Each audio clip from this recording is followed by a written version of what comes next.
Diddy decided he was going to defend himself all the way across the board. Reflect on the darkest times in your life. Sometimes you got to do that. I was fucked up. I mean, I hit rock bottom. It's amazing to me, being an actor, that this guy right here isn't a better actor when he's an actor in TV and movies. Because this shit right here, son. But I make no excuses. My behavior on that video is inexcusable. I take full responsibility for my actions in that video. I'm disgusted. I was disgusted then when I did it. I'm disgusted now. I went and I sought out professional help. Better help. I had to go into therapy, and go into rehab.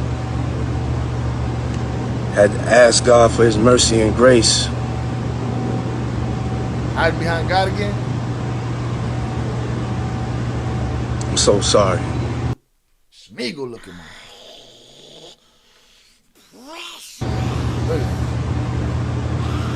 But I'm committed to be a better man each and every day. I'm not asking for forgiveness. I'm truly sorry. Oh, that little at the end when he puts his head down and hit the button. Oh, that's called the button. He added a button to the scene. They all are. South Park Mexican, aka P. Diddy. Tupac would be laughing at this Diddy bullshit. So much so said, and I'm only apologizing because I got caught, right? Because so much so, wasn't it a couple of weeks ago, it was none of this shit is true. And what did we say? We said if one of these things is true, he's pop. And now there is unadulterated, untouched evidence. Big Blanc said the shithead says he's disgusted but completely dismissed her threats and called her a liar. There's a comment that I might want to read later. It was a comment from Zoraida talking about how shit. Because remember, I was saying the worst money he spent was that settlement money because it didn't settle nothing for him. It actually opened more doors. And as far as she was concerned, she said, man, if he do what he did to her to me, I'm coming for everything too. Getting the money and putting him in jail. Okay, that's cool. That's fine. I have no problem with that. I just better never find out that somewhere in this 10 years that they were together, him and Cassie, that she had anything to do with any of the little S workers, like 50 would call them, were doing as far as trafficking these young ladies over borders and this, that, and the other, right? Grooming and all that shit. Picking and choosing who they were bringing to the freak offs. You know what I'm saying? Now, if she had nothing to do with none of it, salutes to her. Get your money. Do whatever you're going to do. This fool, he called her bluff. And that money was, he could have kept that shit for lawyers. I don't know if I agree with that because women in those situations sometimes can't leave that easy. I'm with you. If she couldn't get out, I mean, but 10 years, dog, eventually she got out, right? Like if you could do it in 10, you can't do it in 5? Or were you a willing participant for a certain amount of time? And then he started wilding out on you extra. You know what I'm saying? Like, I don't know those things. So I can't assume. You know what I mean? But I'm with you. If she was under duress all that time, but goddamn, 10 years, I feel that way about the producer too. Like, Papa, you went to a lot of parties. You was on a lot of yachts, doing a lot of production for a long time while you saying that this shit has happened to you. And if you did these things, Cassie included, off of the promise of Grammys and a career and a lifestyle, well, then you weren't a victim. You was there with a give and take. You was willing to eat his shit. And I meant that figuratively, but who knows with these situations. You was willing to eat his shit for the Grammy and for the career. And then what? When it didn't work out the way you wanted to, did it go left? That don't make him any less guilty. It just makes other people more guilty than they let themselves out to be. And I don't know that to be true or not true. There's a fine line in there somewhere, you know? I'm so sorry. He's sorry. To who? But I'm committed to be a better man each and every day. Committed. Your business is done. I'm not asking for forgiveness. I'm truly sorry. Truly sorry. Watch the look down. I gotta get the YouTube video so I can snap a picture of that shit and keep that shit. Also said money will do that. No morality. All dignity out the window. And that's what I'm saying. Like, 10 years is a long time, man. People say, oh, Shy, you taking away from the victim. No, man. I'm just trusting humans to be humans sometimes, if that makes sense. You know what I'm saying? What dogs say, trust a snake to be a snake. Do you think Diddy can come back from this? Because a lot of people saying it's over for him. Oh, it is over for him. Come back to where? To be in the entertainment business? Listen to me, man. It is. It's over.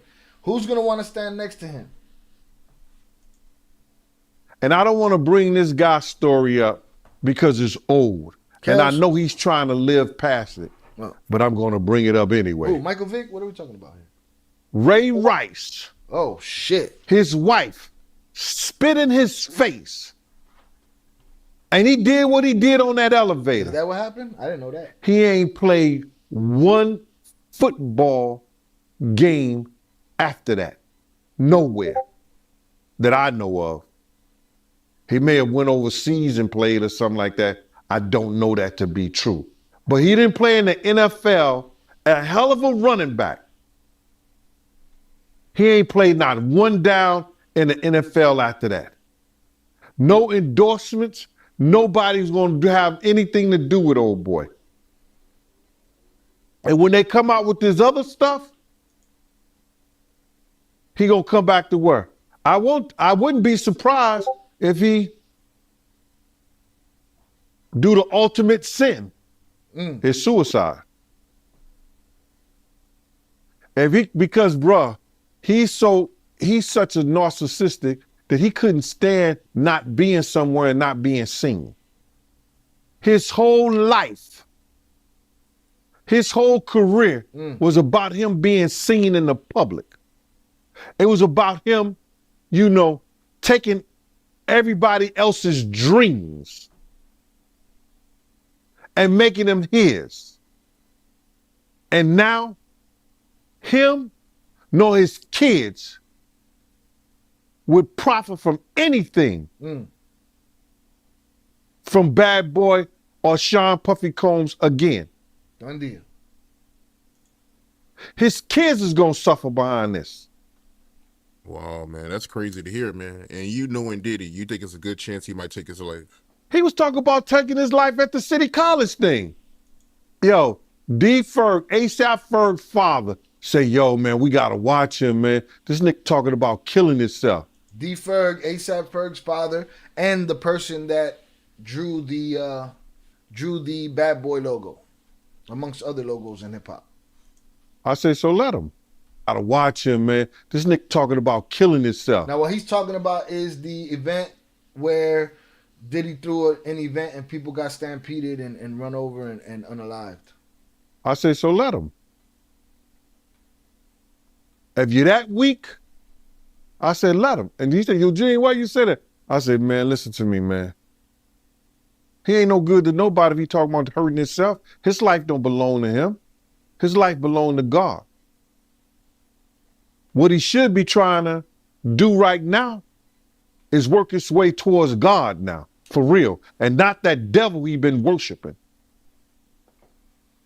That those people got him believing, you understand, that's the true God. Because everything from what I know, since I've been around him, everything that's gone forward has been that of the devil. The drugs, the alcohol, the partying, everything has been of the devil. And he's been leading not only himself, our people. So who's he praying to in his apology then, huh? Into some kind of damnation. Who's he hiding behind in his apology? His actions. Yeah, I'm just in disbelief, man. I mean, to see his downfall. I mean, he been on a long run, man. So, to see this is crazy, man. I mean, how long has he been famous? It's not crazy. Everybody knows so you gotta realize he didn't get his fame until after he made that, remember, you gotta remember this, Mighty. I said he made the atmosphere for Pac to die. He made the atmosphere for Big to die. He created the atmosphere, you understand, for Suge Knight to go to jail, because that's what came out of his mouth. So that didn't happen. His fame didn't really he didn't really come famous until after the death of Tupac and the Notorious Big, brother. So that's like 97. He went on that whole Bad Boy tour with the #1 song in the world, Missing You. Be missing you.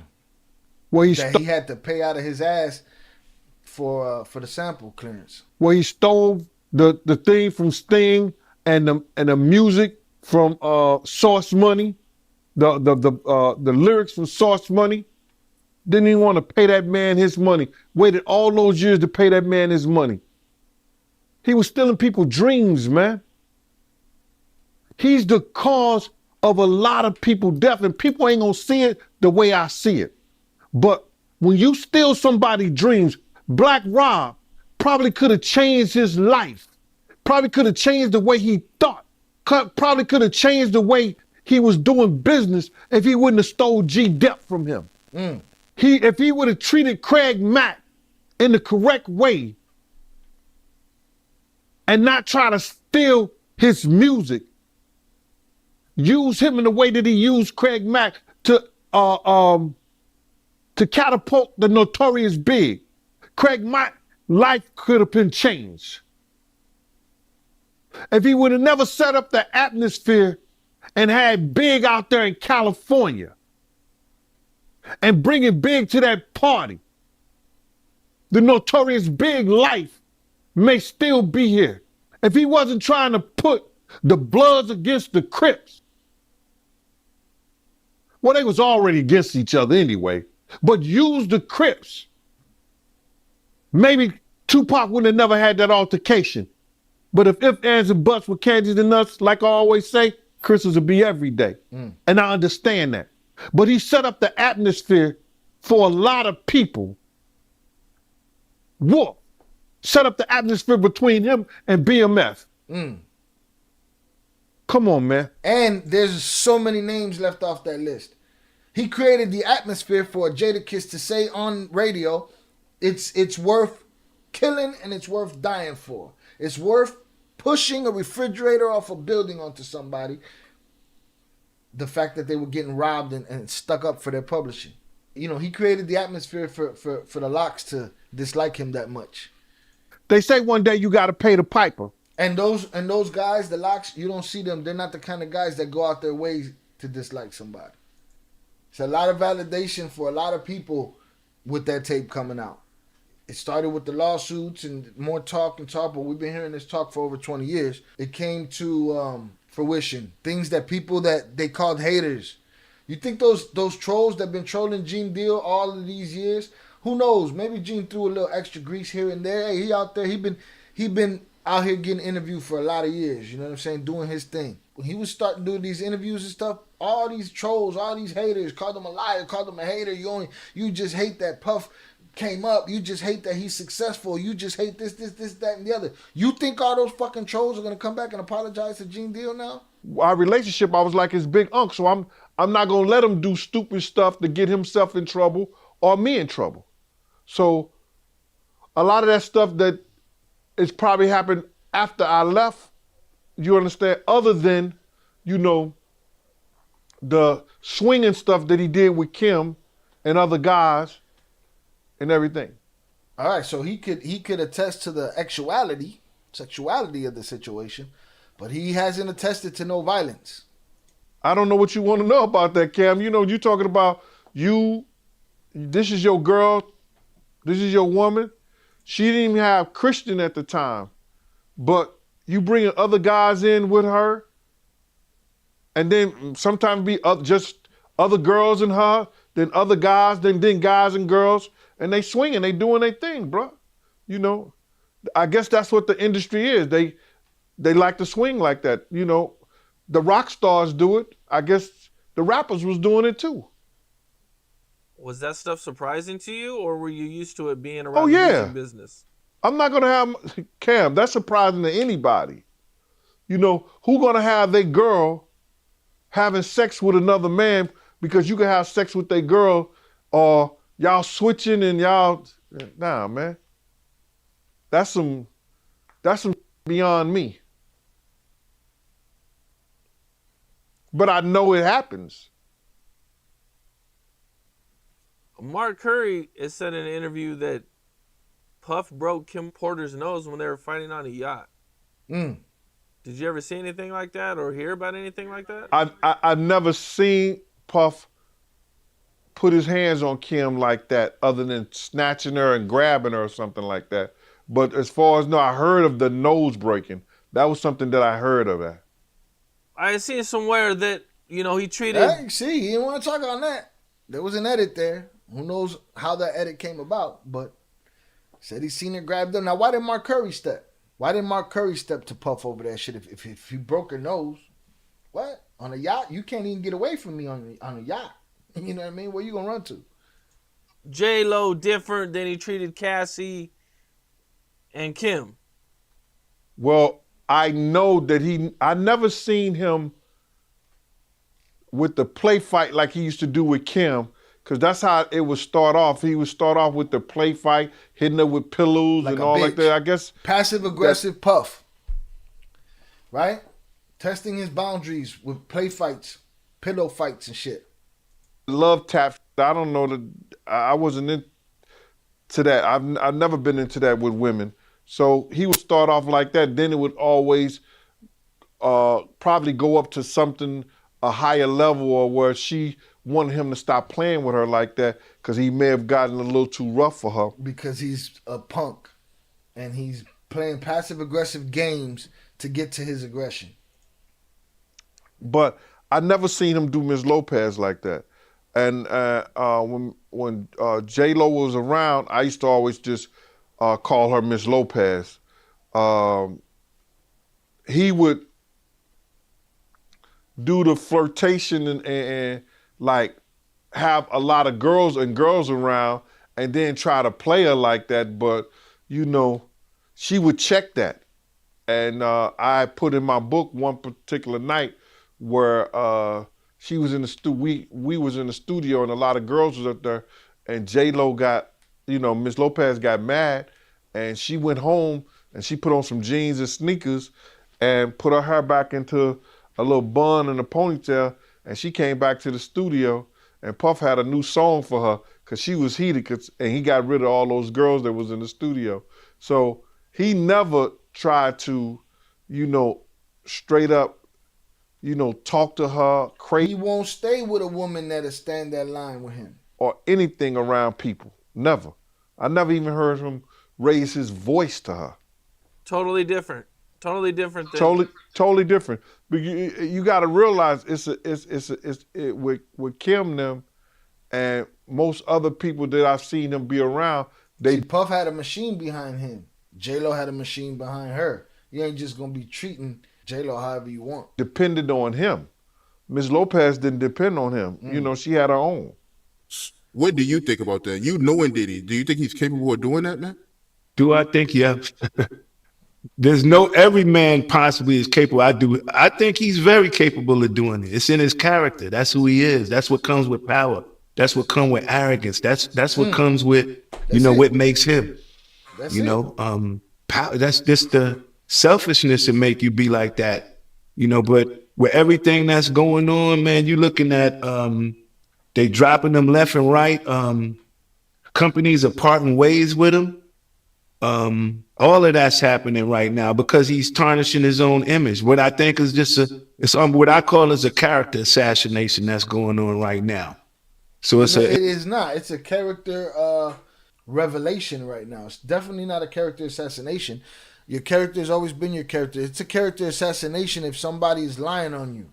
But if it's the truth, it's a revelation.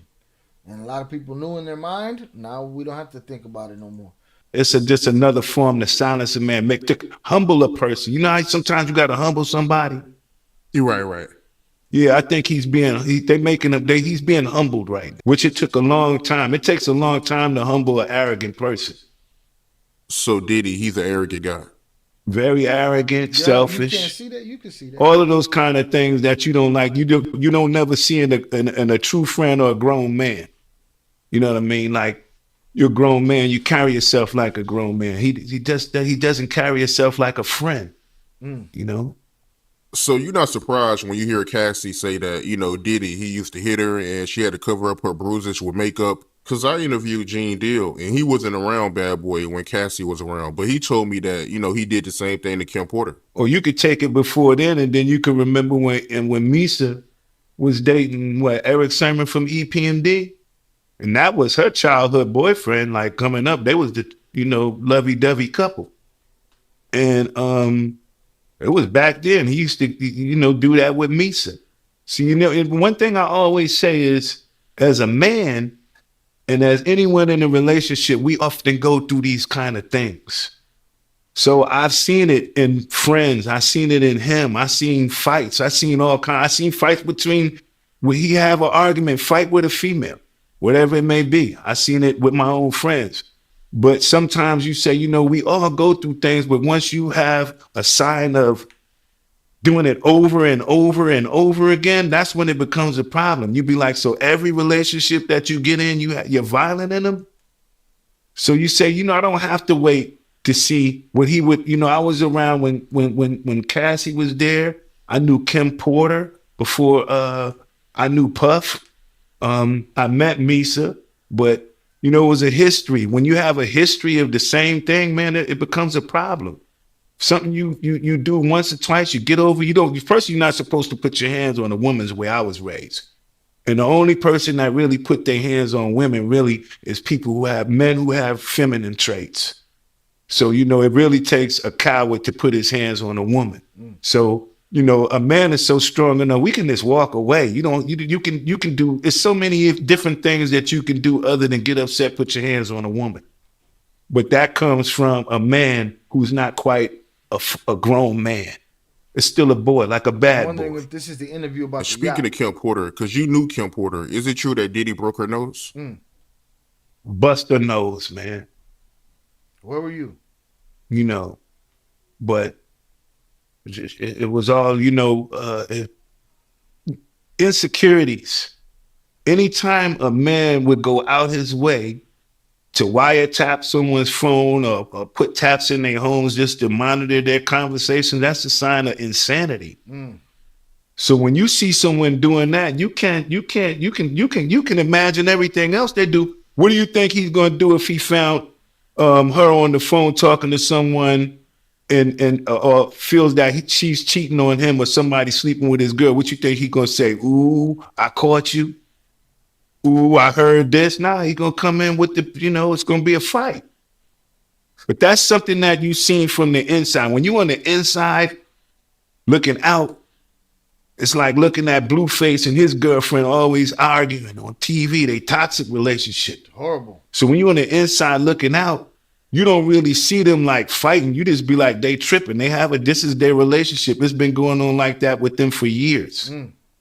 So usually when you notice Puff was in those kind of violent relationships with his females, this been going on ever since 2-3 years. This ain't just something that just happened. This ain't the first fight. It ain't the last fight.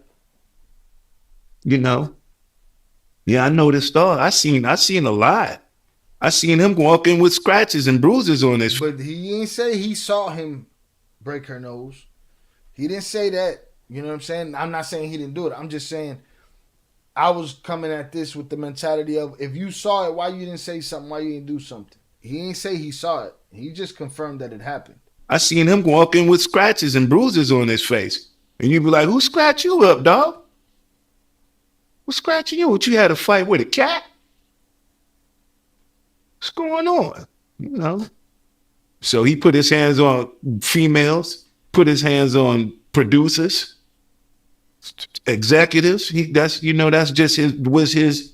I guess that's what the whole name Bad Boy comes from. That people don't really understand. What is it? What is a bad boy? Why did he choose that name? Like he never really gave a clear definition of how he feels about that name. Not yet. Could be bad business, bad friendships, bad blood. all of that kind of bad stuff. You know what I'm saying? Bad boy. Yeah. Cassie's statement from Meredith Firetog. Cassie's attorney said that he was only compelled to apologize once his repeated denials were proven false, shows his pathetic desperation, and no one will be swayed by his disingenuous words. Right? He ain't fooling none of us over here with that shit either. 50 said, I understand how she feels seeing him apologize, not addressing her after this video gets out. It makes it feel like he wasn't thinking of how she felt having to see it. SMH, where is his crisis management PR team? That was a bad move. The statement from the LA County District Attorney's Office. We are aware of the video that has been circulating online allegedly depicting Sean Combs assaulting a young woman in Los Angeles. We find the images extremely disturbing and difficult to watch. If the conduct depicted occurred in 2016, we read this already. Unfortunately, we would be unable to charge as the conduct would have occurred beyond the timeline where a crime of assault can be prosecuted. As of today, law enforcement has not presented a case related to the attack depicted in the video against Mr. Combs, but we encourage anyone who has been a victim or witness to a crime to report it to law enforcement or reach out to our office for support from our Bureau of Victim Services. 50 Cent says this is why they put the tape out. They know they can't charge them with what we saw, but they can. But they know we can't unsee what we saw. His chickens came home to roost.